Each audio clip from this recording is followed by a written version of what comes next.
नमस्कार मित्रांनो, मी प्राध्यापक संतोष बोर्डे. मित्रांनो, SSC CGL Tier 1 2024ची जी परीक्षा आहे त्याची एक्झामची प्रिलिमिनरी किंवा Tier 1 आपण ज्याला म्हणतो त्याची एक्झाम डेट मित्रांनो ही आउट झालेली आहे.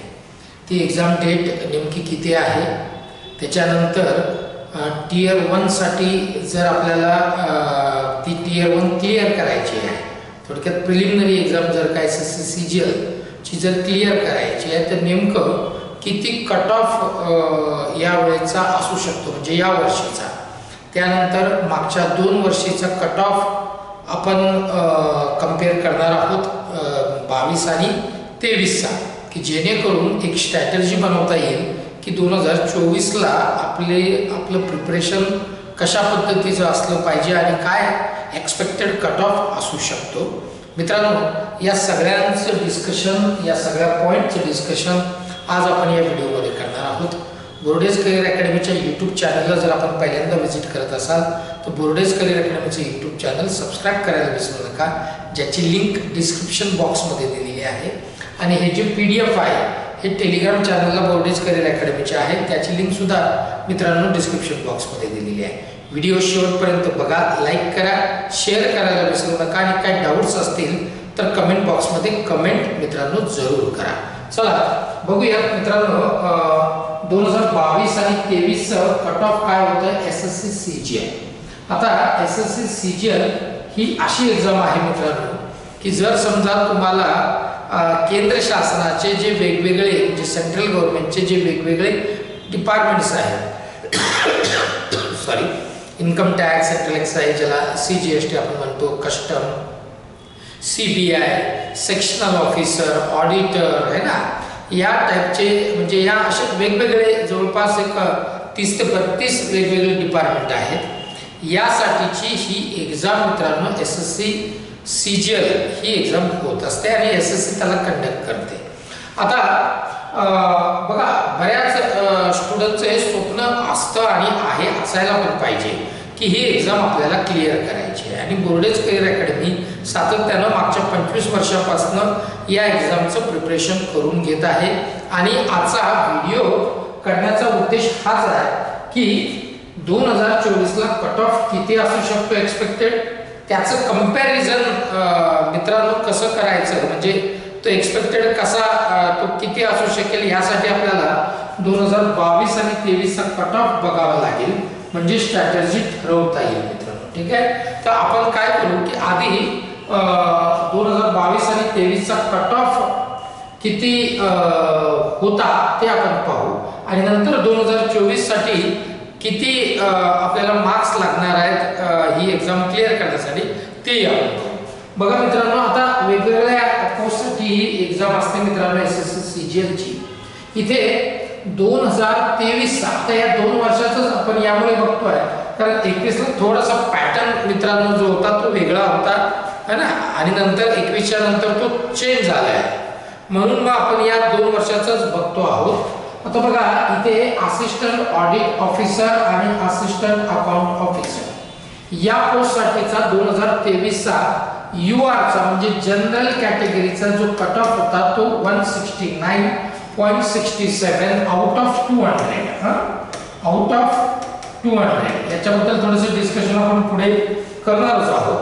तर UR ओपन कॅटेगरीचा 169.67 आउट ऑफ 200. EWS बघा मित्रांनो फरक नाही आहे फार, 167.18. त्यानंतर OBC 166.28, SC 154.29 आणि ST 148.98. यात जर का तुम्ही नीट बघितलं तर तुमच्या लक्षात येईल की UR म्हणजे जनरल कॅटेगरी, EWS आणि OBC कॅटेगरीचा जो कट ऑफ आहे मित्रांनो याच्यामध्ये फार तुम्हाला डिफरन्स बघायला मिळणार नाही.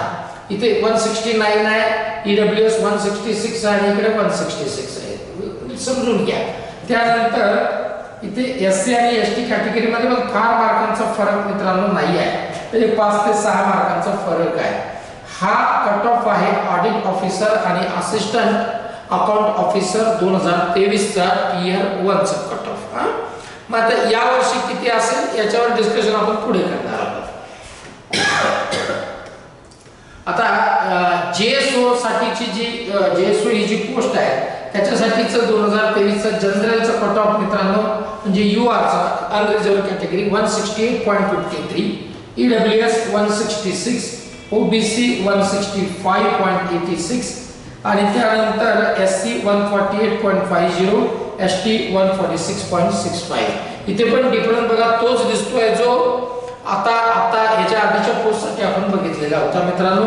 हे ज्युनियर स्टॅटिस्टिकल ऑफिसर म्हणजे JSO साठीचा हा कट ऑफ होता. आणि मित्रांनो इथे स्टॅटिस्टिकल इन्व्हेस्टिगेटरचा जो GR ग्रेड सेकंड जे आहे याच्यासाठीचा जनरल कॅटेगरी 172.36.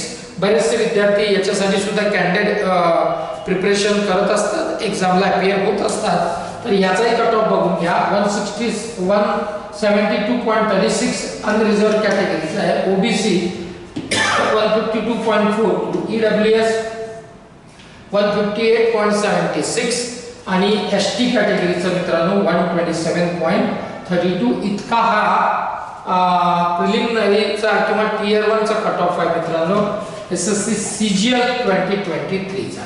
आणि आता ज्या पॉप्युलर ज्या पोस्ट आहेत म्हणजे खूप अशा लोकप्रिय अशा ज्या पॉप्युलर आपण ज्याला म्हणतो त्या ज्या पोस्ट आहेत त्याच्यामध्ये इन्कम टॅक्स आहे मित्रांनो, सेंट्रल एक्साइज म्हणजे GST आहे आणि CBI आहे आणि अजून इतर ज्या एक्झाम आहेत या ज्या वेल नोन म्हणण्यापेक्षा ज्या पॉप्युलर ज्या लोकप्रिय आणि मॅक्झिमम जे कॅन्डिडेट ज्याला अपियर होत असतात आणि ज्यांची इच्छा या एक्झाम क्लिअर करून इथे जॉईन होण्याची असते त्याच्यासाठीचा जो कट ऑफ आहे मित्रांनो जनरल 150.04.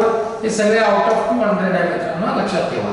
EWS 143, OBC 145.93 आणि SC ST 126.16, SC 118.16 ST कॅटेगरीचा हा टियर 1 चा मित्रांनो 2023 चा कट ऑफ आहे. आता याच्यामध्ये जर तुम्ही बघत असाल तर जनरल EWS आणि OBC मध्ये फार डिफरन्स नाही आहे मार्कांचा. UR अनरिझर्व्ड 150 आहे तर EWS 143 म्हणजे 7 मार्क आणि OBC आणि जनरलच्या याच्यामध्ये 5 मार्कांचा फरक आहे आणि EWS मध्ये 2च मार्कांचा फरक आहे मित्रांनो. SC आणि ST मध्ये बघा 126 ST आणि 118 इथे ST कॅटेगरी आहे म्हणजे 118 आणि 26 म्हणजे 8च मार्कांचा फरक 2023 च्या या टियर 1 च्या एक्झाम मध्ये बघायला मिळतोय. आता किती असणार आहे? आता इथे तुम्ही बघा जनरल 150 आहेत म्हणजे थोडक्यात 150 टार्गेट तुम्ही डोक्यात ठेवायला हरकत नाही. आता 2022 चा आपण बघूया. 2022 नीट समजून घ्या.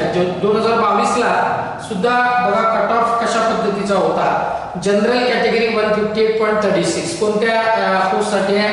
असिस्टंट ऑडिट ऑफिसर आणि असिस्टंट अकाउंट ऑफिसर साठी. जनरलचा आहे 158.36, EWS 154. आता आपण थोडं मागे जाऊ, परत एकदा इकडे जाऊ बघा. 23 ला 169 होता, ठीक आहे. आता हे डिपेंड असतं मित्रांनो. 23 ला जो वॅकन्सीज आहेत ना ते ॲज कम्पेअर टू 22 पेक्षा कमी होत्या, ठीक आहे. तर इथे वॅकन्सीज कमी असल्यामुळे हा कट ऑफ पण तुम्हाला काय दिसतोय वाढलेला इथे दिसतोय. आता इकडे वॅकन्सीज 22 मध्ये जास्त आहेत त्यामुळे कट ऑफ पण काय होतोय कमी झालेला दिसतोय. इथे बघा जनरल कॅटेगरी 169 आहे, EWS 167 आहे 2023 ला. तर 22 ला मित्रांनो लगेच तुम्हाला बघायला मिळेल बघा 22 ला इथे 158 कमी झाला बघा. 158 आहे जनरल कॅटेगरीचा या पोस्टसाठी account officer, assistant account officer आणि यासाठी कुठलेही असिस्टंट ऑडिट ऑफिसर साठीचं, ठीक आहे. जनरल 158 तिकडे 160 अबव होता बघा 167 समथिंग काहीतरी होता. EWS 154.80, OBC 152.92, SC 137 आणि ST 131 आउट ऑफ 200. इथे 22 मध्ये हा कट ऑफ तुम्हाला कमी झालेला दिसतोय ॲज कम्पेअर टू 23 मध्ये, ठीक आहे. इकडे बघूयात पुढे.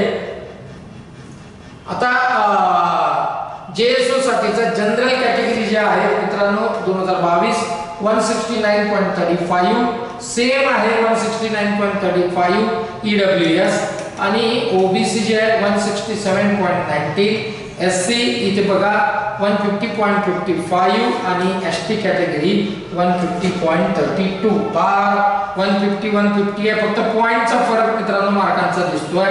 इकडे पण तुम्ही डिफरन्स बघून घ्या म्हणजे तुमच्या लक्षात येईल की कोणतीही कॅटेगरी असून देत फार फरक नाही आहे. मॅक्झिमम 7 ते 8 मार्काचा फरक बघायला मिळतोय. काही मध्ये तरी ते पॉइंट मध्ये आहे ना. तर या पद्धतीचं सगळं कॉम्पिटिशन मित्रांनो असणार आहे आणि सगळं डोक्यात ठेवूनच प्रिपरेशन हे असायला पाहिजे. आता ज्या वेगळ्या ज्या पोस्ट आहेत, पॉप्युलर ज्या पोस्ट आहेत, लोकप्रिय पोस्ट, पॉप्युलर पोस्ट ज्याला आपण म्हणतो, त्या 2022 मध्ये बघा कट ऑफ इथे कमी झाला आहे. जनरल कॅटेगरी 114 आहे, EWS 114.27, OBC 102.35, SC कॅटेगरी 89.8 आणि ST 77.57. 22 मध्ये कट ऑफ जो आहे टियर 1 चा हा अदर पोस्टचा म्हणजे income tax, central excise, customs, CBI आणि ज्या वेगवेगळ्या ज्या पोस्ट आहेत त्याच्यासाठीचा हा कट ऑफ 2022 चा आउट ऑफ 200 कमी झालेला दिसतो आहे मित्रांनो. ठीक आहे. तर तुम्हाला एक अंदाज आला असेल की वॅकन्सीज जास्त असल्या तर कट ऑफ काय होतो हा कमी असतो आणि इकडे 23 मध्ये वॅकन्सीज कमी होत्या तर कट ऑफ पण वाढलेला दिसतोय आणि 24 मध्ये वॅकन्सीज बऱ्यापैकी चांगल्या आहेत तरी सुद्धा कट ऑफ किती असेल याच्यावर डिस्कशन आता लगेच मी करणार आहे. व्हिडिओ शेवटपर्यंत बघा, लाईक करा, शेअर करायला विसरू नका, कमेंट बॉक्स मध्ये कमेंट करा. मित्रांनो आता 2024 चा कट ऑफ किती असेल हे समजून घेण्यासाठी आपल्याला थोडंसं पॅटर्न कडे जावं लागेल. बघा मित्रांनो 4 वेगवेगळे सेक्शन इथे असणार आहेत. General intelligence reasoning, general awareness, quantitative aptitude आणि इंग्लिश. याच्यामध्ये या सगळ्यांसाठी 25-25 मार्क इथे 25-25 क्वेश्चन हे असणार आहे. 25 question for each section and 50 marks for each section. त्याचा अर्थ असा होतो की 200 मार्काचा हा पेपर असणार आहे आणि मी जो आता कट ऑफ तुम्हाला सांगितलाय तो आउट ऑफ 200च आहे टियर 1 चा म्हणजे प्रिलिमिनरी एक्झामचा.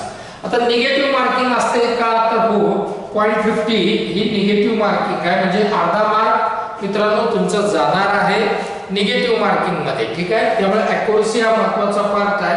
टाइम किती असेल हे सगळं सॉल्व्ह करण्यासाठी तर 60 मिनिटचा वेळ आहे आणि मित्रांनो इथे जे आहे तर सेक्शनल टाइम नाही आहे, कंपोजिट टाइम आहे. सेक्शनल टाइम नाही आहे, कंपोजिट टाइम आहे.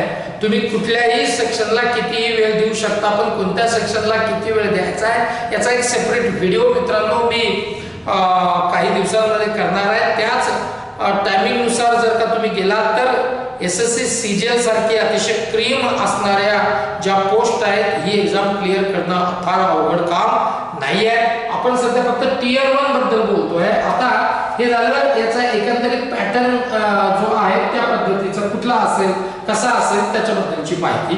आता मित्रांनो या वर्षी नेमका कट ऑफ किती असू शकतो असं बऱ्याच विद्यार्थ्यांचे फोन येत आहेत की सर नेमका या वर्षी कट ऑफ किती असू शकेल. आता 22 आणि 23 ला जर का आपण मित्रांनो कंपेअर केलं तर एक मात्र निश्चित आहे की 2024 चा हा जो कट ऑफ असणार आहे 2024 चा CGL टियर 1 चा मग कॅटेगरी कुठली का असणार मित्रांनो 2024 CGL चं जे टियर 1 आहे ना टियर G1 ची एक्झाम असणार आहे यासाठीचा जो कट ऑफ मित्रांनो असेल तो कॅटेगरी कुठली आहे हे फार न बघता तुम्ही सगळे जण मित्रांनो 150 प्लस मार्कांची तयारी तुम्हाला सगळ्यांना ठेवावी लागणार आहे. मग ओपन कॅटेगरी असू देत, OBC असू देत, EWS असू देत, SC असू देत किंवा ST असू देत. ठीक आहे. 150 प्लस तुम्ही टार्गेट ठेवलं तर कुठे SSC CGL टियर 1 ही एक्झाम क्लिअर आपल्याला करता येईल. कंपोजिट टाइम आहे, सेक्शनल टाइम नाही आहे. कोणत्याला किती वेळ द्यायचा मी आता सांगितल्याप्रमाणे आपण याच्यावर डिस्कस एका नेक्स्ट व्हिडिओ मध्ये करणारच आहोत. पण 150 मार्काचं टार्गेट असायला पाहिजे. आता एक्झाम कधी मित्रांनो आहे आणि टार्गेट कसं अचीव करता येईल तर 9 सप्टेंबर 2024 पासून सुरू होते एक्झाम आणि 26 सप्टेंबर पर्यंत ही एक्झाम मित्रांनो चालणार आहे 26 सप्टेंबर 2024. आता ऑगस्ट मित्रांनो आहे, आजची 20 तारीख 19 तारीख 19th ऑफ ऑगस्ट आहे, म्हणजे अजून तब्बल तुमच्याकडे मित्रांनो 1 महिन्याचा पूर्ण वेळ इथं आसपास 1 महिन्याच्या आसपास तुमच्याकडे वेळ आहे. म्हणजे 1 महिन्याने म्हणता येणार एक 20 दिवसांचा अवधी आपल्याकडे सध्या आहे. ठीक आहे, तर मग आता काय केलं पाहिजे मित्रांनो, तर आता तुम्हाला जे प्रिव्हियस इयरचे जे क्वेश्चन पेपर आहेत ना, हे तुम्ही आता सॉल्व्ह केले पाहिजे. तर रोज एक प्रिव्हियस इयरचा जो मागच्या वर्षीचा जो क्वेश्चन पेपर होता तो तुम्हाला एक सॉल्व्ह करायचा आहे, त्याचा अनालिसिस करायचा आहे. अनालिसिस करताना डेट वाईज अनालिसिस करा. म्हणजे आज जर तुम्ही जर का ते प्रिव्हियस पेपर केला तर तुम्हाला नेमके सेक्शन वाईज मार्क किती मिळत आहेत, टोटल ऑप्टेन मार्क्स किती आहेत आउट ऑफ 200, आणि त्या दिवशी म्हणजे आजच्या दिवशी तुम्हाला ज्या टॉपिकला प्रॉब्लेम वाटला आहे की ज्याचे क्वेश्चन तुमच्याकडे सॉल्व्ह झाले नाहीत किंवा होत नाहीत ते लगेच उजव्या बाजूला एका कॉलम मध्ये लिहून टाकायचे आणि सेम डे त्याचेच तुम्ही काय करायचे ऑनलाईन मॉक देऊन टाका किंवा टॉपिक वाईज 30 क्वेश्चन मिनिमम तुम्ही सॉल्व्ह करा. म्हणजे तो प्रॉब्लेम पण काय होईल मित्रांनो, हळूहळू सॉल्व्ह व्हायला सुरुवात होईल. असे प्रिव्हियस इयरचे पेपर मित्रांनो 20 मिनिमम 20 दिवसामधले 20, आता ज्या ज्या तारखेला तुमची डेट असेल तितक्या दिवसापर्यंत जर तुम्ही दिवस काउंट म्हणजे तुम्ही त्या पद्धतीने ते मॉक द्या. रोज एक द्यायचा आहे प्रिव्हियस इयरचा, कुठलेही बुक तुम्ही अवेलेबल आहे त्या बुक मधून तुम्ही द्या. सोबत मित्रांनो ऑनलाईन मॉक पण द्या. म्हणजे असे 2 पेपर तुम्हाला द्यायचे आहेत. 20 दिवसाचा जर का काळ आपल्याकडे असेल असं गृहीत धरून चालू तर 40 तुम्हाला जे आहेत 20 मॉक ऑनलाईन आणि 20 प्रिव्हियस इयरचे जे पेपर्स आहेत ऑफलाईन, असे तुम्हाला 40 नंबर ऑफ क्वेश्चन पेपर मित्रांनो हे द्यायचे आहेत. आणि 40 क्वेश्चन दिल्याच्या नंतर 25 प्रश्न 100 आहे, म्हणजे जवळपास 4000 क्वेश्चन या 20 दिवसामध्ये तुमच्याकडे सॉल्व्ह होतील. आणि मला नाही वाटत की या 4000 च्या बाहेर कुठले क्वेश्चन एक्झाम मध्ये या वर्षीचे जे आता एक्झाम होते 9 सप्टेंबर पासून त्याच्यात ते असतील. तर मित्रांनो मला असं वाटतं ही स्ट्रॅटेजी घेऊन जर का तुम्ही पुढे गेला तर SSC CGL क्लिअर करणं फार अवघड काम आहे असं मला अजिबात वाटत नाही. बाकी बोर्डेज करिअर अकॅडमी तुमच्या सोबत आहे. बोर्डेज करिअर अकॅडमीच्या बॅच SSCच्या सेपरेट बॅच ज्या आहेत मित्रांनो ह्या सुरू झालेल्या आहे आणि 21 तारखेपासून पुन्हा एक ऑफलाईन बॅच मित्रांनो सुरू होते. बोर्डेज करिअर अकॅडमीला जोडण्यासाठी बोर्डेज करिअर अकॅडमीचे YouTube चॅनल सबस्क्राइब करायला विसरू नका. बोर्डेज करिअर अकॅडमीचं मित्रांनो डाउनलोड करून घ्या. टेलिग्राम चॅनलला सबस्क्राइब करा, ज्याच्या लिंक सगळ्यांच्या डिस्क्रिप्शन बॉक्स मध्ये दिलेल्या आहेत. चला इथेच थांबतो. जय हिंद, जय महाराष्ट्र.